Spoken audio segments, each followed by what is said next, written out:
அந்த death sentence தொடர்பாக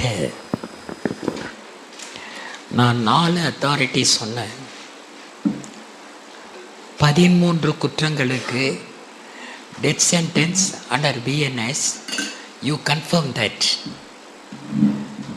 அதே மாதிரி 393 சப்செக்ஷன் 5 மறக்கக்கூடாது.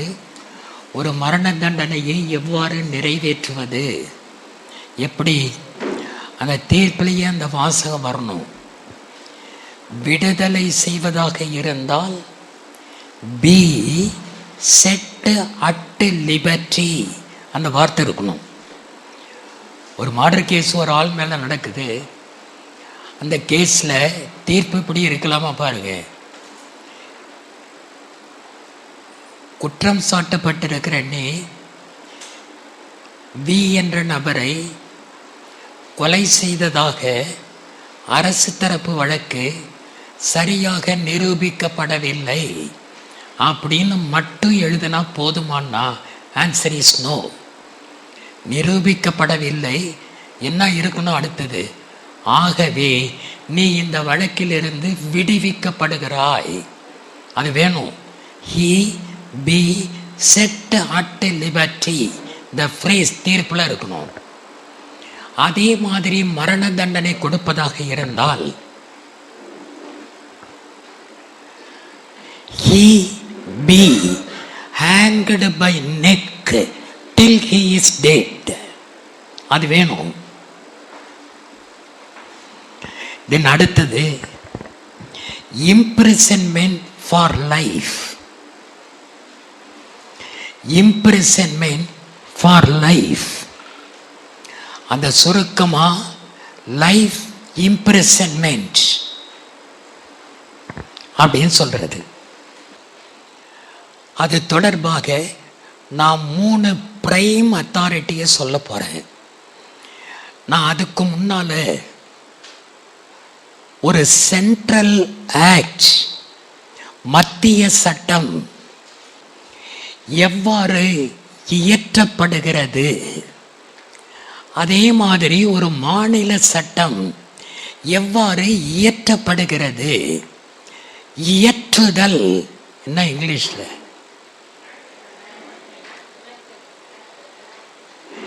enacted, ENA.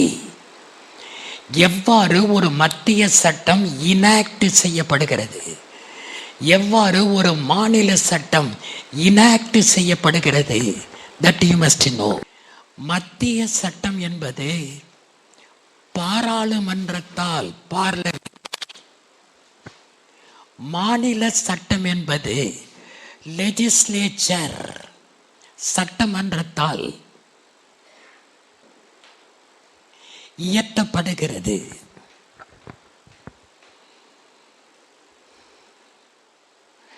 இன்னொரு ரிக்வெஸ்ட்டுங்க, உங்க கையில ஏதா நீ பாருங்க, பிறக்கின்ற போதே இப்ப ஜட்ஜு கனவோடு தான் குழந்தைகள் தான் பிறக்குது. லா காலேஜில் படிச்சுக்கிட்டு இருக்கும் போதே ஜட்ஜ் ஆகணும் அப்படிங்கிற ஒரு வெறி நெருப்பு மனசுல எரிஞ்சுக்கிட்டே இருக்கு பல பேருக்கு. அந்த நெருப்பு மட்டும் அணைய விட்டுறாதீங்க.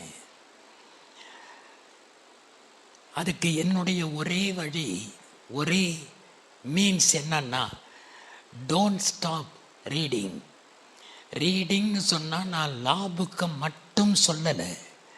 கையில் எதெல்லாம் கிடைக்குதோ அது எல்லாத்தையும் you must learn to read. அதை நீங்கள் படிச்சுக்கிட்டே வாங்க. Don't stop it. ஒரு மாநில சட்டம் எவ்வாறு இயற்றப்படுது, அதே மாதிரி எதை பார்த்தாலும் அதில் லாவை நீங்கள் தேடணும். எதை பார்த்தாலும் மத்தியானம் சாப்பிட்ற இடத்துல விலை பட்டியல்னு போட்டிருந்தாங்க. அதை நான் பார்த்தேன். அதில் வழக்கறிஞர்களுக்கு என்று ஒரு விலையும் பொதுமக்களுக்குன்னு ஒரு விலைப்பட்டியலும் இருந்தது. வழக்கறிஞர்கள் காஃபி 10 ரூபாய், பொதுமக்களுக்கு காப்பி 15 ரூபாய். அந்த மாதிரி வேறுபடுத்துறதுங்கிறது ஆர்டிக்கிள் 14க்கு எதிரா இல்லையா? இங்க ஒரு ஸ்கூல் இருக்கு, பாரதி டீச்சரா இருந்தது, சேதுபதி ஸ்கூல். அங்கதாங்க நான் கிளாஸ் எடுத்துக்கிட்டு இருந்தேன் ரெகுலரா. போட்டோ கூட பார்த்துருக்கலாம். இதோ இவ்வளவுதான் இடமே, அவ்வளவுதான் இருக்கும். இதுக்குள்ளார பாரதி கிளாஸ் எடுத்திருக்கிறான். 3 மாசம் 4 மாசம் தான் எடுத்திருக்கிறான். அங்க காலடி எடுத்து வைக்க கூட கால் நடுங்குச்சுங்க. அது மாதிரி ஒரு அற்புதமான இடம். அங்க போய் அங்க எனக்கு இதுதான் சார் பாரதி கிளாஸ் எடுத்த இடம்னு ஒரு டீச்சர் காட்டின போது நான் அவர்கிட்ட சொன்னேங்க, எந்த வருஷத்துலேருந்து எந்த வருஷம் கிளாஸ் எடுத்தாரு, எந்த கிளாஸுக்கு அவர் எடுத்தாரு, 1ஆவதா 2ஆவதா 3ஆவதா 5ஆவதா, என்ன சப்ஜெக்ட் எல்லாம் எடுத்தாரு, அதெல்லாம் எழுதி வச்சா இன்னும் கொஞ்சம் வரவேற்பு இருக்குங்க அப்படின்னு சொல்லி இந்த ஃபோட்டோவில் பார்த்துருக்கான். சின்னோண்ட இடம். அங்கே நின்று நான் ஒரு பிரேக்கில் போய் நின்று பார்த்த போது இவ்வளையும் சொல்லிட்டு நேம் போர்டெல்லாம் வைக்கணுங்க, இந்த இடத்த இன்னும் நல்லா பாதுகாக்குன்னு சொல்லிட்டு அடுத்த வார கிளாஸுக்கு போகிறேன், அந்த பில்டிங்கை இடிச்சிட்டானுங்க. இதான் எங்க ராசி. ஏதாவது நல்லது சொன்னா இடிஞ்சு விடும். இடிச்சு விட்டாங்க. என்னன்னு கேட்டால் இந்த ஸ்கூலில் விரிவாக்கம் செய்கிறாங்களாம். பண்ணலாமாங்க? அது மிகப்பெரிய தப்புங்க.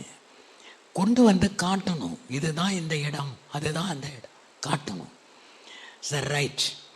இப்போ அந்த விலைப்பட்டியலை பார்த்த போது லாயர்ஸுக்கு 10 ரூபா, மற்றவர்களுக்கு 15 ரூபா. அது ஆர்டிக்கிள் 14க்கு விரோதமா இல்லையாங்கிற கொஸ்டின். முதல்ல ஆர்டிக்கிள் 14 என்ன? The state. தேசிய கீதம் என்னன்னு என்கிட்ட கேட்டு பாருங்களேன். கேட்டிங்கன்னா நீங்கள் ஒழிஞ்சிங்க. தேசிய கீதம் எதுன்னு கேட்டால் நான் ஜனகணமனால் ஆரம்பித்து கடைசி வரலையும் சொல்லிட்டு தான் நிற்பேன். ஜனகணமனங்கிறது தேசிய கீதம் கிடையாது, ஃபுல்லாக பாடணும். அது மாதிரி ஆர்டிக்கிள் 14 என்னன்னா ரைட்டு ஈக்குவாலிட்டி, அவ்வளோதானா? ஆர்டிக்கிள் 14 என்னன்னா the state shawl not deny to any person equality before law or the equal protection of laws within the territory of India. இதுதான். இப்போ இந்த பிரின்சிபிளை அப்ளை பண்ணி பார்த்தால் அங்கே சாப்பிட்ற இடத்துல ஒரு லாயருக்கு ஒரு ப்ரைஸும் மற்றவங்களுக்கு ஒரு ப்ரைஸும் எழுதி வைக்கிறது ஈக்குவாலிட்டி பிஃபோர் லாவான்னு கேட்டால் முதல்ல அது ஸ்டேட்டாங்கிறதும் முடிவெடுக்கணும். அந்த கடை இருக்கு பாருங்க, அது என்ன கேன்டீன், அது ஸ்டேட்டானு பார்க்கணும். அது எப்போ ஸ்டேட்டுன்னு வரும்னா அரசாங்கத்தினுடைய எய்டு ஏதாவது அதுக்கு இருந்தால் அது ஸ்டேட். இருக்கா இல்லையான்னு தெரில. எய்டு இருக்குன்னே வச்சுங்க, அந்த கேன்டீன் ஸ்டேட்டுன்னே வச்சுங்க. இந்த மாதிரி வேறுபடுத்துறது ஆர்டிக்கிள் 14க்கு விரோதமானு கேட்டால் கிடையாது. ஏன்னா ஆர்டிக்கிள் 14ல் class legislation is prohibited but not reasonable classification. ஏன்னா அது லாயர்களுக்காக பிரத்யேகமான கேன்டீன், அதனால் அவங்களுக்கு ப்ரைஸில் ஒரு கன்செஷன் அது இருக்கலாம், அது ரீசனபிள் கிளாசிஃபிகேஷன். இப்போ தமிழ் வழி படித்தவர்களுக்கு எத்தனை % சீட்டு? 20%. தமிழ் வழி படித்தவர்களுக்கு 20%. அதுதாங்க ரீசனபிள் கிளாசிஃபிகேஷன். இப்போ காலேஜில் ப்ராஸ்பெக்டஸ் வெளியிடுறாங்க, அதில் சேப்பாக இருக்கிற ஸ்டூடெண்ட்டுக்கு 10 மார்க் அதிகம், கருப்பாக இருக்கிற ஸ்டூடெண்ட்டுக்கு 10 மார்க் குறைச்ச அப்படின்னு போட்டாங்கன்னா அது ஆர்டிக்கிள் 14க்கு விரோதம். Because that is not reasonable classification but class legislation. அந்த மாதிரி இங்கே இது ரீசனபிள் கிளாசிஃபிகேஷன். ஆனால் எது கிளாஸ் லெஜிஸ்லேஷன் எது செல்லாதுன்னு சொன்னால் அந்த ஐட்டத்திலேயே கடைசியாக ஒன்று எழுதியிருக்காங்க. அல்லது கொஞ்சோண்டு சாப்பாடு 30 ரூபாயான்னு தெரில, ஜூனியர் சாப்பிட்றதுக்கு வந்தால் 30 ரூபா போட்டால் அது கிளாஸ் லெஜிஸ்லேஷன். ஸோ எதை பார்த்தாலும் அதுக்குள்ளார லா இருக்கா அது தேடி பார்க்கணும். டாட்ஸில் ஒரு கொஸ்டின் கேட்கிறேன். இது ஒரு நபர் கீப்பிங் லெஃப்ட் கார்ல ஸ்லோவா வர்றான். இந்த ஓரத்துல ஒரு வயதான மூதாட்டி, உங்க ஊர்லலாம் என்ன செய்வாங்கன்னு எனக்கு தெரியாது, பட் எங்க ஊர்லலாம் வயதான மூதாட்டி 2 செய்வாங்க. அது என்னங்கிறத அப்புறம் சொல்றேன். உங்க ஊர்ல வயதான மூதாட்டி ஓரத்துல உட்காந்து என்ன செய்வாங்க,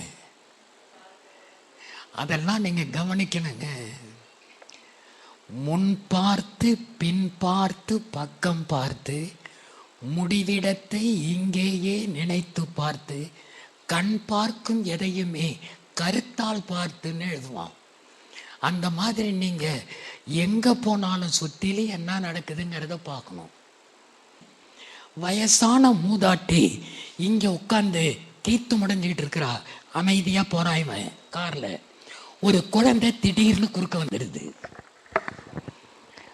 அவன் லெஃப்ட்ல ஒடிச்சு இந்த அம்மா மேல ஏத்தலன்னா குழந்தை செத்துரும். அந்த அம்மாவை காப்பாற்றணும்னா குழந்தை அவுட் ஆகிடும். இப்போ அவன் என்ன செய்யலான்னா, குழந்தைய காப்பாத்துறதுக்காக என்ன செய்யலாம், வயசான மூதாட்டி மேல மோதிட்டே போகலாம். தெரிஞ்சே செய்யலாங்கிறாங்க.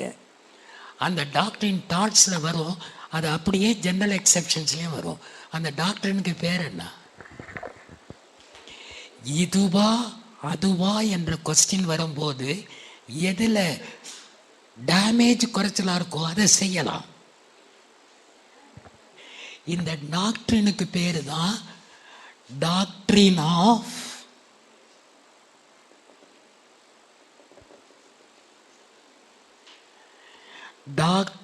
ஆஃப் ஆல்டர்னேட்டிவ் வள்ளியே, டாக்டரின் ஆஃப் ஆல்டர்னேட்டிவ் டேஞ்சர். டாட்ஸ்ல புகழ்பெற்ற டாக்டரிங்க. இதுவா அதுவான்னு வரும்போது ஆல்டர்னேட்டிவ் சாய்ஸ். அது என்ன, அந்த அம்மா கீத்து முடைஞ்ச முடிகிற காட்டியும் போய் சேர்ந்தாலும் சேர்ந்துடும். தானா போறதையும் அனுப்பி வச்சா என்ன. ஆனா இந்த குழந்தை பாவங்க, இந்த உலகத்தையே பார்க்க ஆரம்பிக்கல. இதுக்கு பேர் தான் டாக்டரின் ஆஃப் ஆல்டர்னேட்டிவ் டேஞ்சர்.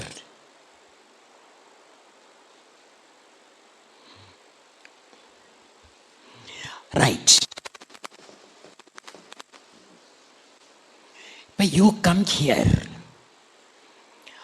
பாராளுமன்றம் ஒரு சட்டம் இயற்றுவது என்றால்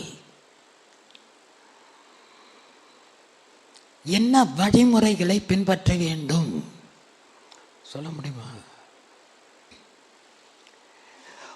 பாராளுமன்றத்தின்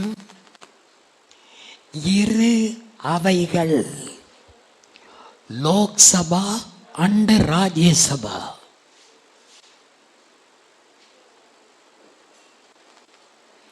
இதுதான் லோக்சபா, இது ராஜ்யசபா.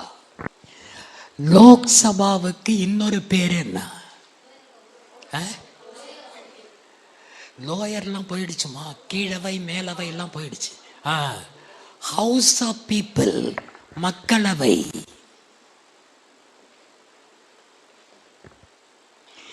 இது ராஜ்யசபா, கவுன்சில் ஆஃப் ஸ்டேட்ஸ், மாநிலங்களவை.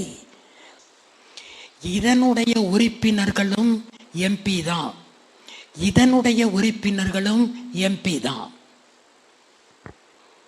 மத்திய சட்டம், ஃபார் எக்ஸாம்பிள் இந்த பிஎன்எஸ்சி எடுத்துங்க. இது எவ்வாறு நிறைவேற்றப்பட்டது, எவ்வாறு கொண்டு வரப்பட்டதுன்னா, முதல்ல பாராளுமன்றத்தின் 2 அவைகளில் ஏதாவது ஒன்றில் பில் கொண்டு வரப்பட வேண்டும். பில்லுக்கு தமிழ் என்ன? மசோதாங்கிறத விட அழகான தமிழ் சொல் சட்ட முன்வரைவு. சட்ட முன்வரைவு. பாராளுமன்றத்தின் 2 அவைகளில் ஏதாவது ஒன்றில் சட்ட முன்வரைவு கொண்டு வரப்பட வேண்டும், பில். அங்க அந்த பில் பாஸ் பண்ண பிறகு அடுத்த அவைக்கு அதே பில்ல கொண்டு வரணும். அடுத்த அவை 2 அவையிலும் பாஸ் பண்ணிடுச்சுன்னு வச்சுங்க, பில் பாஸ் ஆயிடுச்சு. உடனே அது சட்டமாகுமா என்றால் நோ. ஜனாதிபதியின் கையெழுத்து, எந்த ஆர்டிக்கிள், அதுதாங்க முக்கியம். லாவை பொறுத்தவரை மன்றத்தில் ஒரு டாக்குமெண்ட்டை போய் மார்க் பண்ண போறீங்க, எந்த செக்ஷனுக்கு கீழே அதை மார்க் பண்றது? மார்க் பண்றதுக்குன்னு ஒரு ப்ரொசீஜர் இருக்கு இல்லையா? அதை எதிலிருந்து எடுக்கிறது? மறக்காதீங்க, criminal rules of practice 2019 rule number 49, how to mark a document. அதுவே சிவில் கேஸா இருந்தா சிவில் ரூல்ஸ் ஆஃப் பிராக்டிஸ்ல ரூல் நம்பர் 79, ஒரு டாக்குமெண்ட்டை எவ்வாறு நீதிமன்றத்தில் குறியிடுவது. Rule number 49 criminal rules of practice, rule number 79 civil rules of practice. அந்த மாதிரி ப்ரொவிஷனை சொல்ல தெரியணும். நான் உங்களுக்கு தெரியும்னு நினைக்கிறேன், புதுக்கோட்டையில் நடந்த பிரேமானந்தா அவனுடைய வழக்கில் I was acting as a special prosecutor. எனக்கு எதிராக வாதாடினது ராம் ஜெத்மலானி.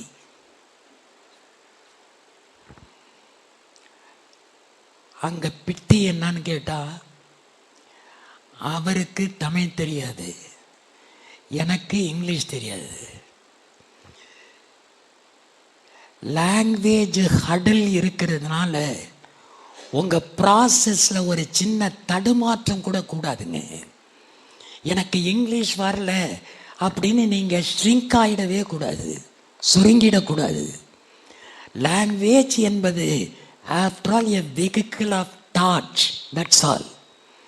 நீங்க என்ன நினைக்கிறீங்களோ அதை நீதிமன்றத்தில் முறையா சொல்ல தெரிஞ்ச போதும், அதை இங்கிலீஷ்ல தான் சொல்லணுங்கிற அவசியம் இல்லை.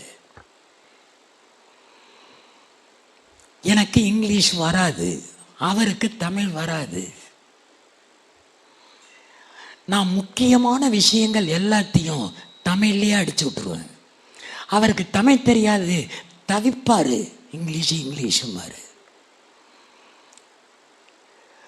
இப்ப கூட கோர்ட்ல நான் ஆர்கியூ பண்ணும்போது he was attacked with கம்பு your honour and was admitted in the ஆஸ்பத்திரி யுவர் ஆனர். நமக்கு முக்கியம் என்ன? லாங்குவேஜ் ஸ்டைலா? நோ. சொல்ல நினைக்கிறத ஜட்ஜுக்கு சொல்லிடணும். அப்பெல்லாம் நீதிமன்றத்தில் கேள்வி பதில் எல்லாமே இங்கிலீஷ்ல தான் ரெக்கார்ட் பண்ணணும். ஒரு சமயத்தில் அப்ப ஒரு ஆள் ஜட்ஜி இங்க உட்கார்ந்துருக்காரு, பிளைன்டிஃப் லாயர், டிஃபெண்டன்ட் லாயர், பாக்ஸ்ல விட்னஸ் நிக்கிறான். பிளைன்டிஃப் கேள்வி கேட்கிறாரு, வழக்கு என்னன்னு சொன்னா, தென்னை மரத்தில் இருந்து ஒருத்தன் கீழே விழுறான், காயம்படுது, அதற்கான டேமேஜஸ் கேட்ட அந்த வழக்கு. காயத்தை பார்த்தா முன்பக்கமும் காயம் இருக்குது, பின்பக்கமும் காயம் இருக்கு. மீது எல்லாத்தையும் இங்கிலீஷ்ல கேட்டாச்சு.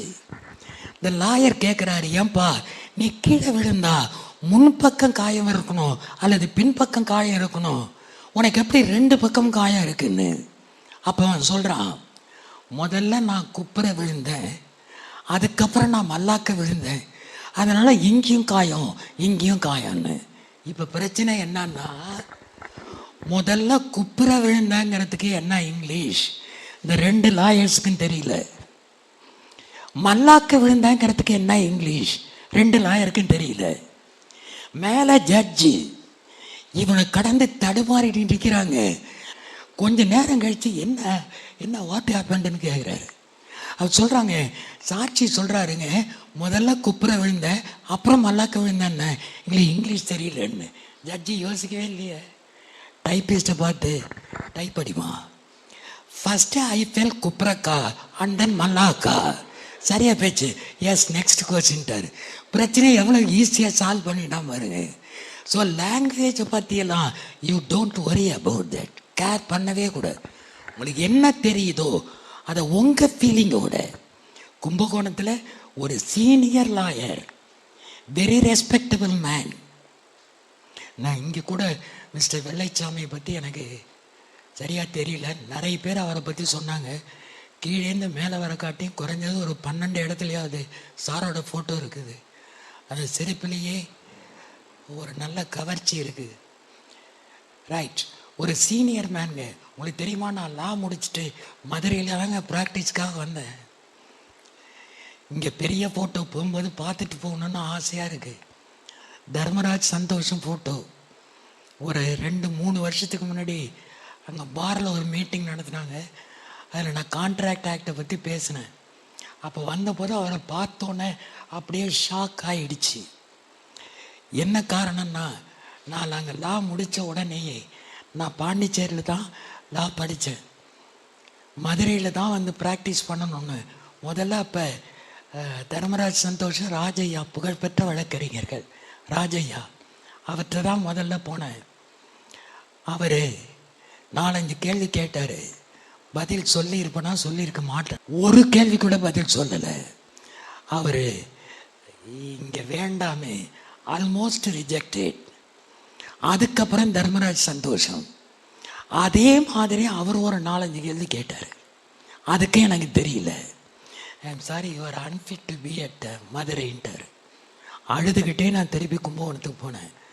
இந்த எவ்வளோ பெரிய ஜெயின்ஸ் தெரியுமாங்க, ராஜையாவா அல்லது தர்மராஜ் சந்தோஷமான இப்போ என்னால் ரீகலை பண்ண முடியல. அவர் தான் சொன்னார், பாக்ஸில் ஏறி ஒரு விட்னஸ் சாட்சி சொல்கிறான்னா அவன் ஒன்று அக்யூஸ்டுக்கு விரோதியாக இருக்கணும் அல்லது காயம்பட்டவனுக்கு ஃப்ரெண்டாக இருக்கணும். மிடில் மேன், நியூட்ரல் மேன் வரவே மாட்டான் சாட்சிக்கு. Because human tendency. நல்ல காதில் இன்னமும் கேட்டுக்கிட்டு இருக்கார். சொன்னார் டு அவாய்டு. அதுதான் ஹியூமன் டெண்டன்சின்னார். இங்கே ஒரு மர்டர் நடக்குதுன்னு வச்சுங்க. முதல்ல இந்த இடத்தை காலி பண்றது யாரா இருக்கும்? நான் இல்லை. நீங்க இந்த ஆணோட இயல்பு பெண்ணோட இயல்பு இயற்கையாகவே முரண்பாடு உடையதுங்க. 2 பேர் சேர்ந்தே இருக்க முடியாதுங்க.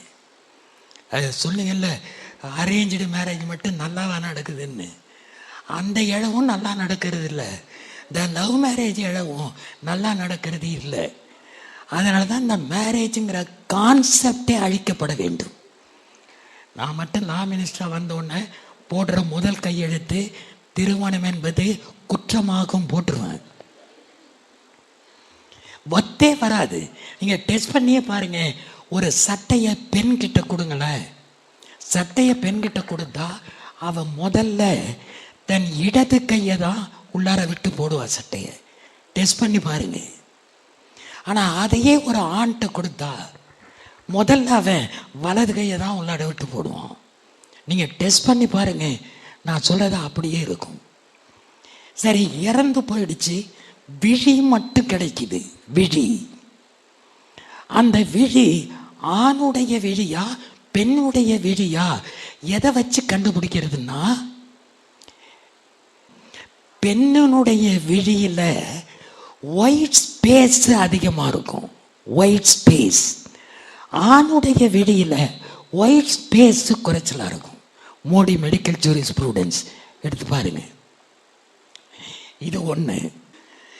இந்த இடத்துல பாம்பு வந்துருச்சுன்னா நான் சொல்றதாங்க நடக்கும். ஆண்களாக இருந்தால் ஓடிடுவாங்க. ஆனா பெண்ணா இருந்தா அந்த சீட்டு மேலேயே ஏறி நின்றுட்டு ஐயோ பாம்பு ஐயோ ஓடுற மைண்டே வராது அவங்களுக்கு.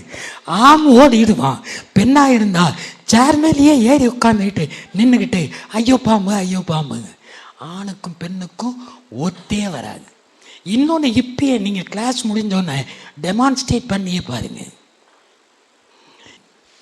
இந்த இடத்துல ஒரு பெண், 2 பேர் பேசுகிறாங்கன்னா அந்த பெண் எதிர்த்தாப்புல நிற்கிற பெண்ணை பார்த்து தான் பேசுவா. இவளும் இவளை பார்த்து தான் பேசுவா. ஆனால் 2 ஆணை விட்டு பேசி பாருங்க. அது காலையில் நான் மெட்ராஸ் போயிருந்த போது யோசி, அந்த நேரத்தில் அந்த இப்படிமா எதிர்த்தாப்புல நின்று பார்க்குறவளை பேசவே மாட்டான். அது ஆணினுடைய குணம். அதனால தான் ஆணுக்கு தனியாகவும் பெண்ணுக்கு தனியாகவும் வச்சு சுவர் ஒன்று கட்டி அங்கே என்னத்தை வச்சிடக்கூடாது, ஜன்னலை தப்பித்தவரை கூட வச்சிடக்கூடாது. ரைட். ஏதாவது ஒரு அவையில் பில் பாஸ் பண்ணி அதுக்கப்புறம் அடுத்த அவைக்கு அனுப்பி அங்கேயும் பாஸ் பண்ண பிறகு, மூன்றாவதா மத்திய சட்டமாக இருந்தால் ஜனாதிபதியினுடைய கன்சென்டா அசென்டா, அசென்ட்னு தான் எழுதணும். அசென்ட் பெறப்பட வேண்டும் அண்டர் ஆர்டிகிள் 111. ஆர்டிகிள் 111க்கு கீழே ஜனாதிபதியினுடைய அசென்ட் கையெழுத்து வாங்கணும். சரி, அந்த கையெழுத்து போட்ட பிறகு சட்டமாயிடுமா? அதுக்கப்புறம் நோட்டிபிகேஷன், அறிவிக்கை, அரசு இதழில் அறிவிக்கை வெளியிடப்பட வேண்டும். இங்க பேர் ஆக்ட் படிக்கும்போது எந்த இடத்துலாவது டு பி நோட்டிஃபைடுன்னு வந்தா நோட்டிஃபிகேஷன் இன் தி அஃபிஷியல் கெசட் அப்படின்னு அர்த்தங்க. எந்த ஆக்ட்ல நோட்டிஃபிகேஷன் வந்தாலே நோட்டிஃபிகேஷன் இன் தி அஃபிஷியல் கெசட்.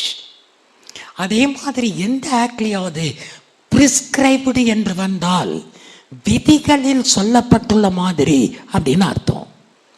பிரிஸ்கிரைப்டு என்றால் as stated in the rules. Right. Notification வரணும்.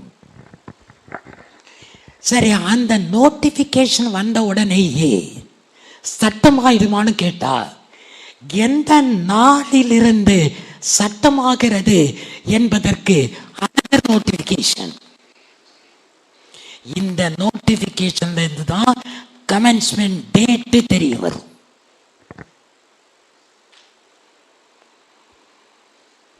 இப்ப நான் பிஎன்எஸ்ல தொடர்பு பட்ட டேட்ஸை சொல்றேன், ஞாபகம் வச்சுங்க. பில்லு பாஸ் பண்ண பிறகு ஜனாதிபதி கையெழுத்து போட்ட நாள் 25/12/2023. 25/12/2023 ஜனாதிபதி கையெழுத்து போட்டாச்சு. அதுக்கப்புறம் நோட்டிஃபிகேஷனும் அதே டேட்ல.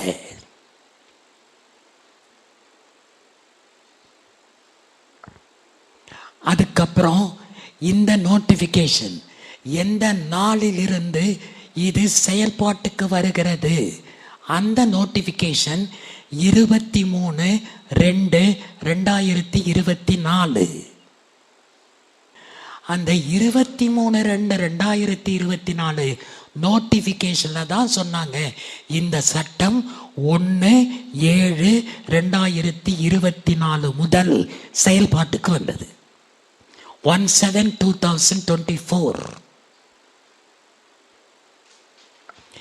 இது அப்படியே இப்ப மாநில சட்டமாக இருந்தால், இங்கே எப்படி 2 அவைகள் இருக்கின்றனவோ அதே மாதிரி லெஜிஸ்லேச்சர் சட்டமன்றத்திலும் 2 அவைகள்.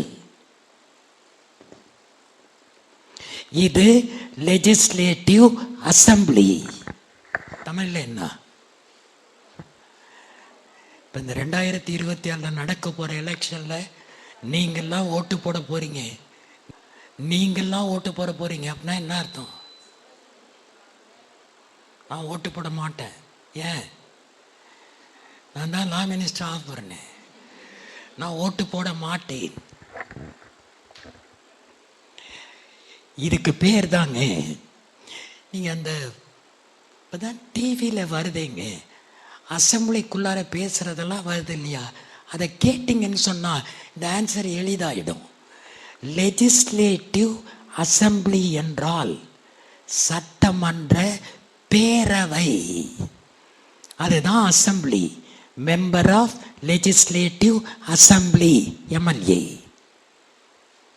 அப்புறம் இங்கே இந்த அவை லெஜிஸ்லேட்டிவ் கவுன்சில், சட்டமன்ற மேலவை. அசம்பிளி என்றால் பேரவை, கவுன்சில் என்றால் மேலவை. தமிழ்நாட்டில் மேலவை கிடையாது. இங்கே அதே மாதிரி தான், 2 அவையில் ஏதாவது ஒன்றில் பில்லு பாஸ் பண்ணணும். அங்கே ஜனாதிபதிக்கு அனுப்புகிற மாதிரி இங்கே யாருக்கு அனுப்பணும்? ரவிக்கு அனுப்பணும். யாரு ரவி? கவர்னருக்கு அனுப்பணும். அங்க 111க்கு கீழே ஜனாதிபதி, இங்க கவர்னர் 200, ஆர்டிகிள் 200. அதுக்கப்புறம் நோட்டிபிகேஷன் தான் வரணும். இது மாநில சட்டமாக இருந்தால். ரைட். நான் இப்ப இதை எதுக்காக சொன்ன, இங்க இன்னொரு விஷயங்க, சாதாரணமா மசோதாவை சமர்ப்பிப்பது யாருன்னா அநேகமா லா மினிஸ்டராக இருக்கும். ஆனா இந்த 3 சட்டத்துக்கு மட்டும் பார்லிமெண்ட்ல மசோதாவை தாக்கல் செய்தது லா மினிஸ்டர் இல்லை, உள்துறை அமைச்சர். யாரு? அமித்ஷா, உள்துறை அமைச்சர். ரைட். நவ் பேராக்ல பாருங்க, பி இம்ப்ரிசன்மென்ட் ஃபார் லைஃப் அப்படிதான் இருக்கு. ஆனால் இப்ப பாரதிய நியாய சங்கீதாவில் இம்ப்ரிசன்மென்ட் ஃபார் லைஃப் அப்படிதான் இருக்கு. ஆனால் பார்லிமெண்ட்ல தாக்கல் செய்யப்பட்ட மசோதாவை எடுத்து படிச்சு பார்த்தால் அதுல என்ன இருந்ததுன்னா, இம்ப்ரிசன்மென்ட் பில்லுல imprisonment for life, that is to say a man's natural life remainder அப்படிதான் இருந்தது பில்லுல. ஒரு நபருக்கு 25 வயசுல லைஃப் இம்ப்ரிசன்மென்ட் கொடுத்தா அவன் லைஃப் முழுக்க ஜெயிலில் இருக்கணும் தான் அர்த்தம். அப்படின்னு தான் பில்லுல இருந்தது. ஆனா அது சங்கீதாவாக மாற்றப்பட்ட போது இம்ப்ரிசன்மென்ட் ஃபார் லைஃப் அப்படின்னு மட்டும் வச்சுக்கிட்டாங்க. That means reminder part of the லைஃப்ங்கிறத விட்டாங்க. நான் இந்த இம்ப்ரிசன்மென்ட் ஃபார் லைஃப் அதுலேயே 3 அத்தாரிட்டிஸ் நான் சொல்ல போறேன். இந்த 3 இன்னொரு விஷயங்க, குரூப் ஸ்டடி மாதிரி. நான் லா ப்ரொஃபஷனில் லா படிக்கிறதுக்கு நான் சொல்ல வரல, இது ப்ராக்டிஸுக்கு. எக்ஸாம் எழுதணும்னு சொன்னால் குரூப் ஸ்டடி மாதிரி பெஸ்ட் மெத்தடு கிடையவே கிடையாது. 3 அல்லது 4 பேரை தாண்டாதீங்க. ஆனால் நீங்கள் குரூப் ஸ்டடிக்கு தேர்ந்தெடுக்கப்படுகிறவங்க நியாயமானவங்களாக இருக்கணும்.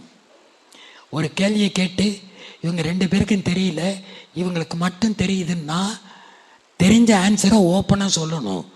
அப்போ இவங்க 2 பேருக்கும் தெரியல, இது காம்படிஷன், நாம் இதை மறைச்சிருவோம் அப்படிங்கிற மாதிரி ஃப்ரெண்டை தேர்ந்தெடுக்காதீங்க. பதுக்கல்லையே மிக மோசமான பதுக்கல் எதுன்னா அறிவு பதுக்கல் தான். நீங்கள் அப்பா அவங்க 2 பேருக்கும் தெரியல, நான் மட்டும் தெரிஞ்சிருப்போம். நோ, குரூப் ஸ்டடி மாதிரி தி பெஸ்ட் கிடையாதுங்க. அப்புறம் ஒரு கேர்ள் வந்து கேட்டாங்க, எங்கிருந்து படிக்க ஆரம்பிக்கிறதுன்னு. யாரு நீங்க கேட்டீங்க, எங்கிருந்து படிக்க ஆரம்பிக்கிறதுன்னு. நான் சீரியஸா சொல்றேன், நீங்க எதுல தெரியுமா அதிகமான மார்க்கு? டிஜேல ஆரம்பிச்சு ஏபிபி வரையிலும். இந்தியன் பீனல், அதாவது பாரதிய நியாய சங்கீதா, அப்புறம் Indian contract act, you should not divorce. Indian முதல்ல அவங்க கேட்டாங்க ட்ரான்ஸ்ஃபர் ஆஃப் ப்ராப்பர்ட்டியில இருந்து ஆரம்பிக்கலாம்னு. அதை விட சூசைடல் அட்டெம்ப்ட் கிடையாது. டிபி ஆக்டை கடைசியாக வச்சுங்க, கடைசியாக டைம் இருந்தால் படிங்க. முதல்ல நீங்கள் கான்சென்ட்ரேட் பண்ண வேண்டியது பாரதிய சாட்சிய அதிநியம் 170 செக்ஷன் தான். அதுலேயும் நீங்கள் பேர் ஆக்ட் சின்ன சின்னதாக எடுத்துட்டு படிக்கணும். பெரிய பெரிய புக்கெல்லாம் படிக்காதீங்க. ஆனால் நான் எழுதியிருக்கிற 2-3 பெரிய பெரிய புக் வாங்கி படிங்க. அது மட்டும் பெருசாக இருந்தால் கூட நீங்கள் வாங்கி படிங்க. மற்றதெல்லாம் சின்ன சின்ன பேர் ஆக்ட். எங்கிருந்து ஆரம்பிக்கணும்னா பாரதிய சாட்சிய அதிநியம், அப்புறம் பாரதிய நியாய சங்கீதா, அதுக்கப்புறம் இந்தியன் கான்ட்ராக்ட் ஆக்ட், அதுக்கப்புறம் கான்ஸ்டிடியூஷன், அதுக்கப்புறம் பாரதிய நகரிக். இந்த 5ஐயும் முடிச்சிட்டு தான் அதுக்கப்புறம் you must go for the other studies. ஆனால் தப்பி தவறி கூட பெரிய பெரிய புக்கை வாங்கி படிக்காதீங்க. அதுக்கு விதிவிலக்கு என்ன? நான் எழுதின புக்கா மட்டும் பெருசு பெருசா இருந்தாக்கா வாங்கி படிங்க. பேர் ஆக்ட படிங்க. அதில் ஹெட்டிங் என்ன?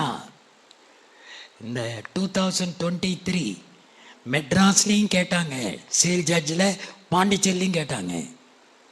Chapter 5A Indian penal code, அதோட ஹெட்டிங் என்னான்னு கேள்வி. Criminal conspiracy.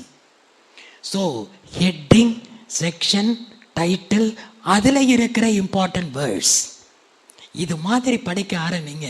You can definitely reach the goal. Right.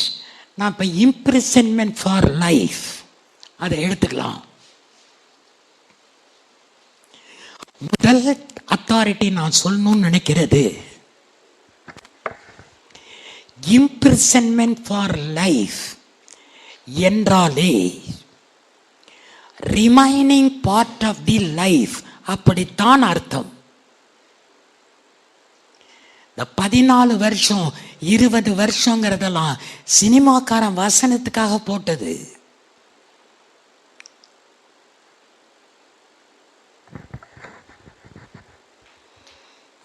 Cinema அப்படின்னு ஒன்று ஞாபகம் வருது.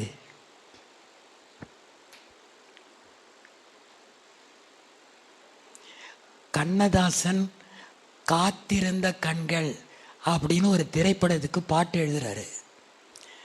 அவர் கையால் எழுதுறது கிடையாது, சொல்ல சொல்ல பஞ்சு அருணாச்சலம்னு ஒருத்தர் தான் எழுதுவார். நான் இப்போ இந்த மேட்ரை சொன்ன பிறகு புகழ்பெற்ற பழமொழி ஒன்று இருக்குது, அதை நீங்கள் சொல்கிறீங்க. நீங்கள் பழமொழிகள்னு ஒரு புக்கு இருக்குங்க, அதை வாங்கி படிங்க. குறைஞ்சது ஒரு 15-20 பழமொழிகளாவது நம்ம சட்டத்தில் இருக்கிறதா அப்படியே அங்கே வரும். அது என்னங்கிறத நான் பிறகு சொல்கிறேன். இப்போ நான் சொல்லி முடித்த பிறகு அந்த பழமொழி என்னங்கிறத I am expecting from you. Kannadasan சொல்லிட்டு வராரு.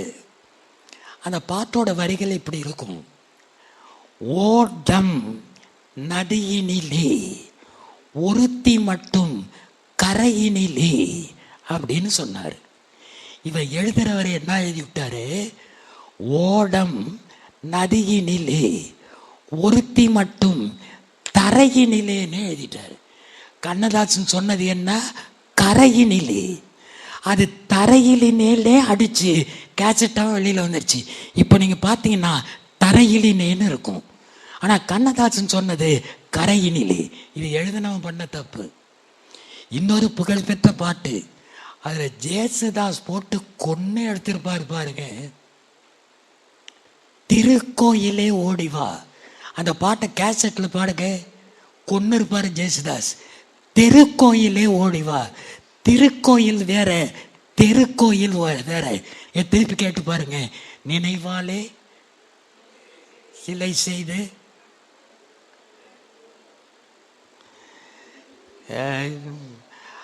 அடுத்த வரையில தான் திருக்கோயிலே ஓடிவா. ஜேசுதாஸ் தெருக்கோயிலே பாரு. அங்க எழுதுனதுனால கேட்டது, இங்க பாடினதுனால கேட்டது. பழமொழி என்ன? எழுதுனவன் ஏட்ட கெடுத்தான், பாடினவன் பாட்டை கெடுத்தான். அதுக்கு ஸ்டாண்டர்ட் இல்லஸ்ட்ரேஷன் இதுதாங்க. லாவல் என்ன? இங்க உள்ள போக போக எஸ்டோப்பல்னா என்ன?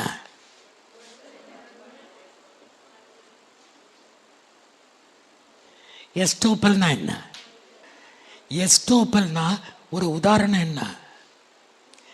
நான் எத்தனை மணிக்கு கிளாஸ் முடிப்பேன்னு சொல்லியிருக்கேன்? 5 மணிக்கு.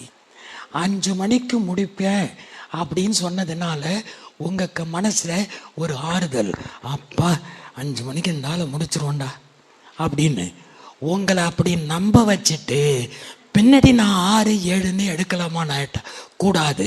அதாங்க எஸ்டோப்பல். எஸ்டோப், ESTOPனாலே டு பிரிவென்ட்னு அர்த்தம். அதிலிருந்து வந்தது தான் எஸ்டோப்பல். ஒரு நபர் தன்னுடைய வார்த்தைகள் மூலமாக, செயல் மூலமாக மற்றவரை ஒரு விஷயத்தை நம்ப வைத்து விட்டு பின்னால அதை மறுக்க கூடாது. எஸ்டோப்பல். அது அப்படியே தமிழ்ல வரும். என்ன?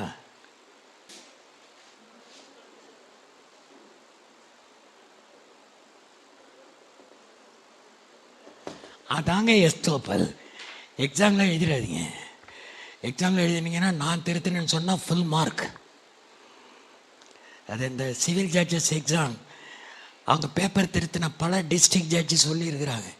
சார் நான் ஆன்சர் பேப்பரை பார்ப்பேன் சார், அதில் இன்றின்னு போட்டிருந்தாலே உங்கள் ஸ்டூடெண்ட்டுங்கிறத கண்டுபிடிச்சிருவேன்னு. இந்த இன்றி அப்படின்னா என்ன அர்த்தம்? இன் தி கேஸ் ஆஃப் அப்படின்னு அர்த்தம். இதுக்கு என்ன? 5 மணி வரையும் தான் கிளாஸ்ன்னு சொல்லி உங்களை நம்ப வச்சுட்டு அப்புறம் நான் மறுக்கக்கூடாது. அது என்னது? நம்ப வச்சு கழுத்தை அறுக்கக்கூடாது. அதாங்க எஸ்டோப்பல். நீங்கள் பழமொழிகளை மிஸ் பண்ணாதீங்க. சரி, ரைட். இப்போ இம்ப்ரெஷன்மெண்ட் ஃபார் லைஃப், இதில் நான் சொல்ல நினைக்கிற முதல் அத்தாரிட்டி, லைஃப் என்று சொன்னாலே ஒரு பாட்டுக்கு தெரியுமா? 10 மாதம் சுமந்து பெற்றால் பகல் இரவாய். 10 மாதம் சுமந்தே பெற்றால்னு வருது பாருங்க. எந்த அம்மாவாவது குழந்தைய 10 மாதம் சுமக்க முடியுமான்னா முடியாதுங்க. 10 மாதம் குழந்தை அம்மா வயிற்றுக்குள்ளார இருந்துச்சுன்னு சொன்னா அது ஓவர் ஸ்டே. எத்தனை நாளில் வெளியில வந்துடணும்? 280 நாட்கள் தாங்க. நல்ல வேலை பெண்களுக்கு கொடுத்தாங்க இந்த பிரசவங்கிறத. அவளா இருந்த வாசி தான் குழந்தைகள் பிறக்குது. ஆனா அம்மா எவ்வளவு தெரியுமா கஷ்டப்படுவா? அதை நினைச்சா இப்பெல்லாம் அம்மாவையே அடிக்கிறாங்க, அம்மாவையே கொலை பண்றாங்க. அந்த செய்தியெல்லாம் கேட்கும்போது ரத்த கண்ணீர் வருது. பிரெக்னண்டா இருக்கிற பெண்ணுக்கு தான் அந்த வலி தெரியும். அண்ணாந்து படுக்க முடியாது, இப்படி படுக்க முடியாது, இப்படி படுக்க முடியாது, குப்புற படுக்க முடியாது. 9 மாசம் கிட்டத்தட்ட வந்தாலே அவன் மேல உள்ளார இருந்து உதைப்பான். உள்ளார இருந்து அந்த பெண் உதைப்பா, குழந்தை உதைக்கும். இத்தனையும் தாங்கிக்கிட்டு இருப்பா. அம்மாவோட பாசத்துக்கு ஈடு இணை கிடையவே கிடையாதுங்க. அதனாலதான் நபிகள் நாயகம் ரொம்ப அழகா குரான்ல வந்த வாசையுமே வரும். வயதான காலத்தில் உங்கள் பெற்றோர்கள் உங்களை அண்டி வாழ்ந்தால் அவர்களை சீ என்று கூட சொல்லாதே. நபிகள் நாயகம். ஒரு அம்மா சுய நினைவு இல்லாம டெத்து பெட்ல கிடக்கிறார். அப்ப பொண்ணுகிட்ட போய் பையன்கிட்ட போய் டாக்டர் சொல்றாரு, உங்க அம்மா சீக்கிரமா செத்துருவாங்க, சுய நினைவே இல்லைன்னு. அப்ப அந்த குழந்தை அந்த பையன் சொன்னானோ, எனக்கு பசிக்குதுன்னு சொல்லுங்க, அம்மா எந்திரிச்சுவான்னு. எவ்வளவு பெரிய வாசகம் தெரியுமாங்க? பசிக்குதுன்னு குழந்தைக்கு தெரிஞ்சா அம்மா ஏந்திரிச்சுவாங்க சொல்லி பாருங்கன்றான். அந்த மாதிரி ஒரு உறவு 280 நாட்கள் தாங்க, 10 மாசம்லாம் பாட்டுக்காக கொண்டு வரப்பட்டது. சரி, ரைட். லைஃப் இம்ப்ரெசன்மெண்ட் என்றாலே ஆயுள் முழுவதும் என்றுதான் பொருள். அத முதலா சொன்ன வழக்கு காந்தி மர்டர் கேஸ். இன்றி கோபால் விநாயக் கோட்சே, லைஃப் என்றாலே remaining part of the life. Citation AIR 1961 Supreme Court, page number 600. ஒரு அத்தாரிட்டி ஓவர். இன்னொன்னு,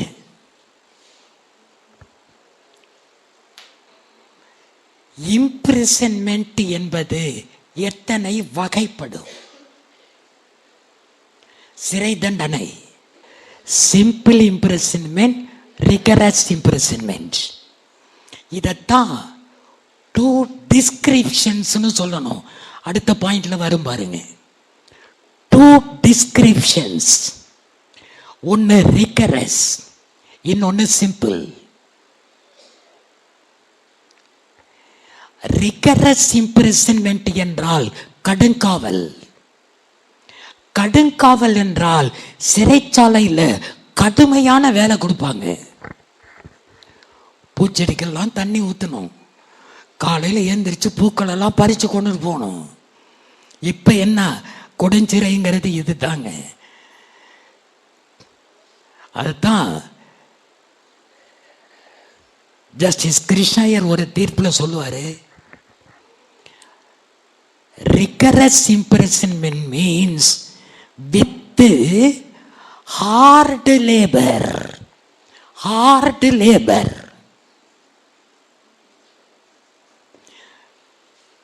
அத கிருஷ்ணய்யர் என்ன எழுதுவாருன்னா, ஹார்ட் லேபர் கொடுங்க, ஆனா ஹார்ஷ் லேபர் கொடுக்காதீங்க பாரு. HARSH கூடாது பாரு. Imprisonment with hard labour, rigorous. Simple இம்ப்ரிசன்மெண்ட்னா உடம்பு மட்டும் ஜெயில இருந்த போதும், no work need be done. Of 2 descriptions. இப்ப நான் சொல்ல போற செய்தி, நீங்க APP எக்ஸாம்ல சில ஆக்ட், பழைய ஆக்ட் படிக்கும்போது நான் இப்ப சொல்ற செய்தியிலிருந்து முரண்படும்.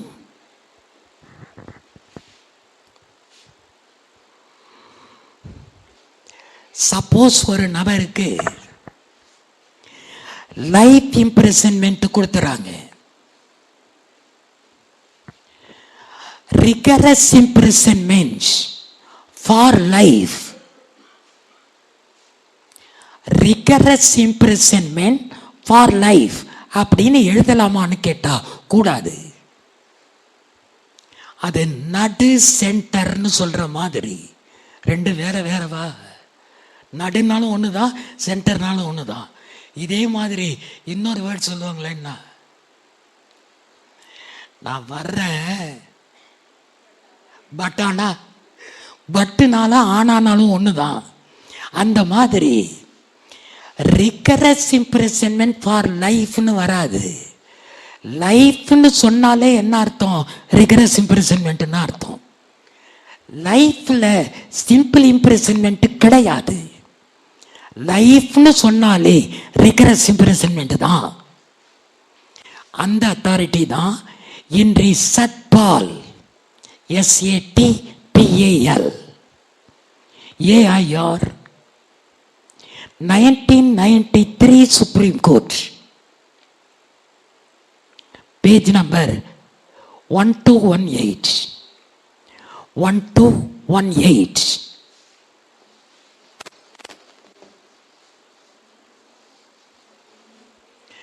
அடுத்து 3வது அத்தாரிட்டி தான் வெரி வெரி இம்பார்ட்டன்ட். சப்போஸ் ஒரு நபர் இன்னொரு பெண்ணை ரேப் பண்ணி மர்டரும் பண்ணிடுறான். ரேப் பண்ணி மர்டரும் பண்ணிடுறான். நீதிமன்றம் தண்டனை கொடுக்குது. ரேப்புக்கு லைஃப், மர்டருக்கு லைஃப். அப்புறம் தண்டனை கொடுக்கின்ற போதே இம்ப்ரிசன்மெண்ட் என்பது ரெண்டா பிரிக்கலாம். ஒன்று கன்கரண்ட், இன்னொன்று என்ன கன்சிக்யூட்டிவ். கன்கரண்ட் என்றால் ஏக காலத்தில் அனுபவித்தல். கன்சிக்யூட்டிவ் என்றால் அடுத்தடுத்து அனுபவித்தல். உதாரணமா, ஒரு நபர் இந்த ஹால்ல அத்துமீறி நுழைகிறார், கிரிமினல் ட்ரெஸ்பாஸ். என்னை அறிவாளால் வெட்டுகிறார், காசிங் ஹர்ச். போகும்போது என்னுடைய பேனாவை திருடி கொண்டு போகிறார், தெப்ட். தண்டனை கொடுக்கிறாங்க. ட்ரெஸ்பாஸுக்கு 1 year, காசிங் ஹர்ச்சுக்கு 2 years, தெப்டுக்கு 3 years. இது கன்சிக்யூட்டிவ்னு எழுதிட்டா எத்தனை வருஷம் இருக்கணும்? 6 வருஷம் இருக்கணும். கன்கரண்ட்னு எழுதிட்டா என்ன? கன்கரண்ட்னா எத்தனை வருஷம் இருக்கணும்? எத்தனை வருஷங்க? 3 yearsக்குள்ளாரியே எது வந்துடுது? அந்த 2 வருஷமும் வந்துடும், 1 வருஷமும் வந்துடும். என் ஃப்ரெண்டு ஒருத்தன் ஹோட்டலுக்கு போகிறாங்க, ஆர்டர் பண்ணுறான். சிக்கன் 65 பிளேட்டில் கொண்டு வந்து 6 பீஸ் தான் வைக்கிறாங்க. அவன் கடுப்பாயிட்டான். 6 பீஸ் இங்கே இருக்குது, மீதி 61 பீஸ் என்ன ஆச்சுன்னு கேட்குறான். அதை காம்ப்ரமைஸ் பண்ணுறதுக்கு ஒருத்தன் வர்றான். இந்த 1 பீஸ்க்குள்ளார எத்தனை இருக்குது? 10 இருக்குது. இந்த பீஸ்க்குள்ளார எத்தனை இருக்குது? 10 இருக்குது. இதில் எத்தனை இருக்குது? 10 இருக்குது. மொத்தம் 70.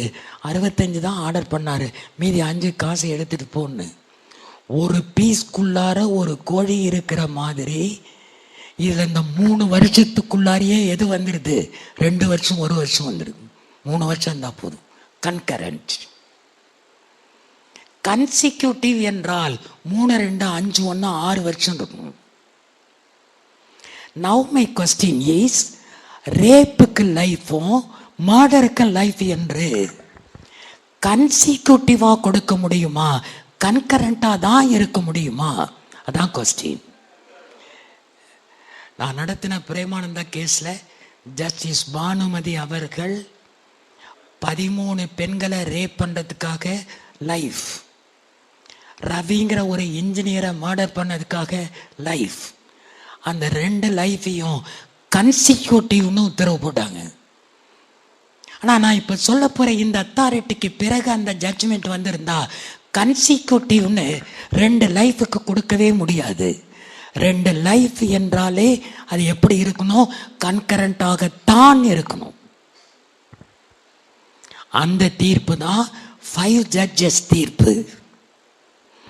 இன்று Muthuramalingam 2016 Volume 2 Madras Weekly Notes Criminal, page number 481.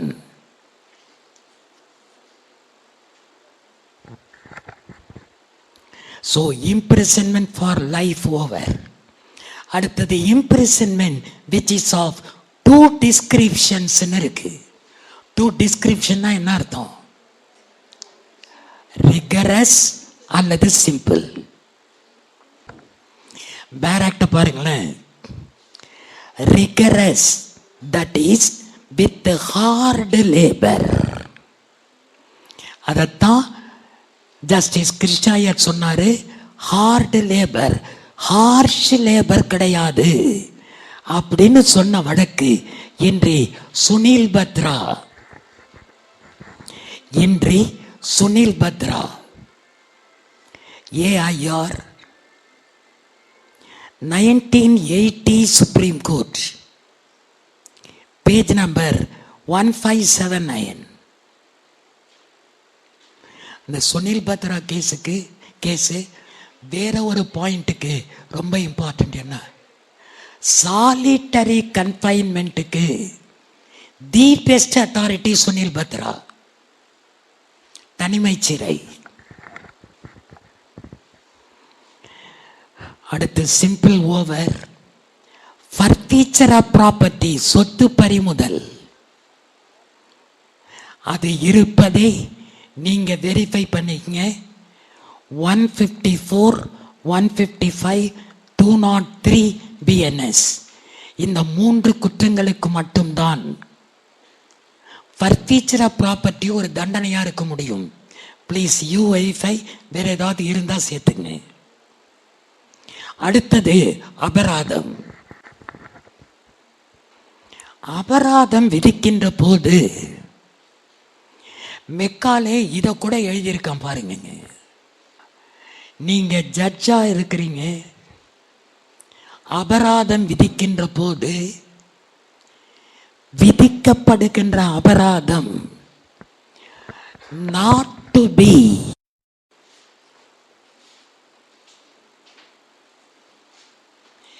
excessive. Section 8 subsection 1 BNS. இதே வார்த்தை இருக்குங்க அந்த செக்ஷன்ல, you can refer. Section 8 subsection 1 BNS, not to be excessive. 10 ரூபாய் திருடினவனுக்கு 10 லட்சமா அபராதம் போட முடியும்? 10 லட்சம் ரூபாய் திருடினவனுக்கு 10 ரூபாய் அபராதம் போட முடியுமா? ரீசனபிளா இருக்க வேண்டும்.